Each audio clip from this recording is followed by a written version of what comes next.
Bonjour. Ceux qui fréquentaient l'Église en 1965, ceux qui allaient à la messe, pour employer l'expression familière, se rappellent sans doute du choc des changements liturgiques inspirés du Concile. Un vent de nouveauté se met à souffler. L'antique latin cède la place au français et les autels virent de bord, ou plutôt se détachent des retables ou du mur pour entreprendre à rebours la migration qui les y avait conduits au lointain Moyen Âge. Parce qu'ils n'avaient pas toujours été là. Ils avaient déjà été au cœur de l'Assemblée.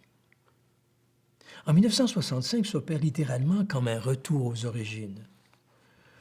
Le prêtre ne dit plus sa messe, seul, face au mur, mais désormais il célèbre de nouveau avec l'Assemblée. L'autel est redevenu une table de famille.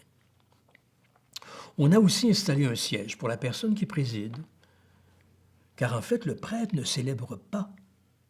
Il préside l'Assemblée qui, elle, célèbre.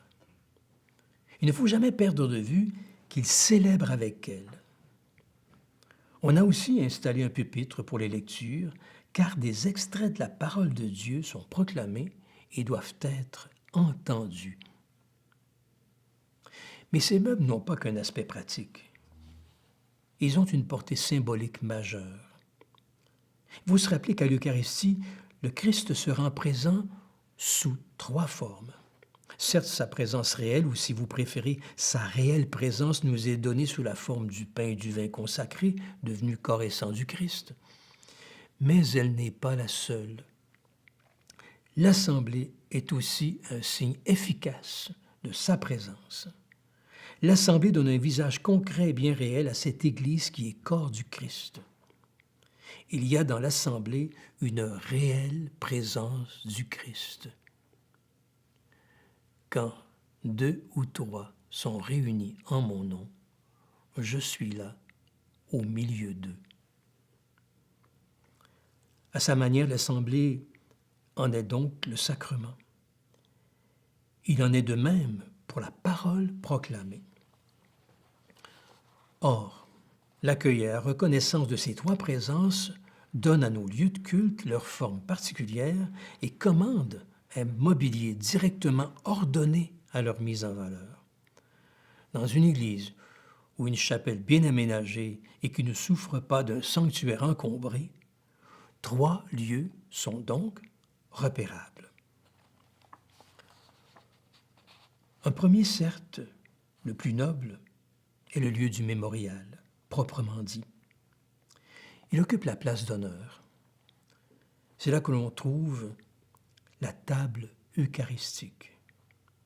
C'est d'abord et avant tout une table, puisque là se célèbre le repas du Seigneur, comme l'appelle si justement saint Paul, là où se pratique la fraction du pain. Mais c'est aussi le lieu de l'offrande, d'où ce nom d'autel. Le lieu où s'opère le passage entre l'humain et le divin.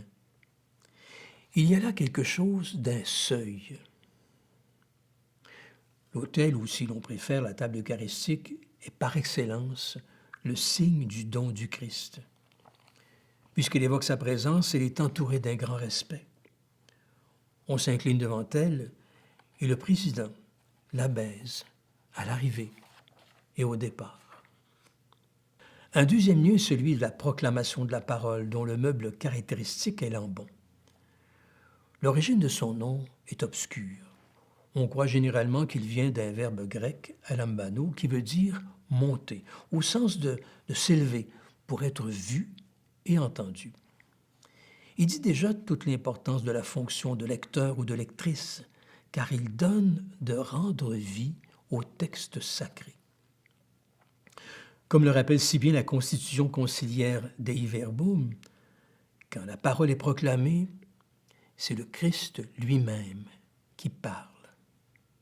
Si bien que, qu'il soit laïc, diacre, prêtre ou même évêque, tous se mettent à son écoute.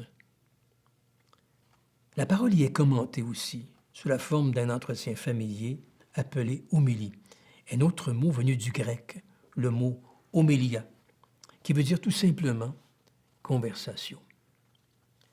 L'homélie est une conversation. Lambon a lui aussi quelque chose de sacré, mais il ne faut pas le confondre avec la chaire. Cette dernière n'est plus en usage. Elle est apparue dans les églises après le Concile de Trente, quand on exigea que le catéchisme y fût enseigné tous les dimanches. Ce meuble rappelle ceux qu'on trouvait autrefois dans les universités, d'où son nom. Enfin, dans un espace cultuel d'ailleurs essentiellement destiné à accueillir une assemblée en prière, un lieu plus spécifique marque cette fonction. C'est celui de la présidence. Il ne s'agit pas d'un trône, mais bien d'un siège, le siège présidentiel.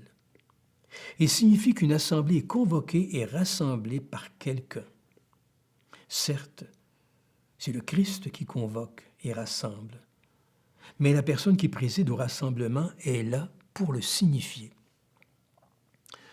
Comprenant bien tout cela, il me semble que l'on retrouve ici un peu de cette proximité des origines, surtout quand on se redit qu'ici, l'Assemblée est première et que sa participation est nécessaire. Par ailleurs, il n'y a pas que ces trois meubles. L'espace liturgique lui-même est au service de l'Assemblée. Si l'histoire a bien souvent orienté les regards dans une autre direction, il peut en être bien autrement. Nous en parlons dans une autre capsule intitulée « L'espace liturgique ».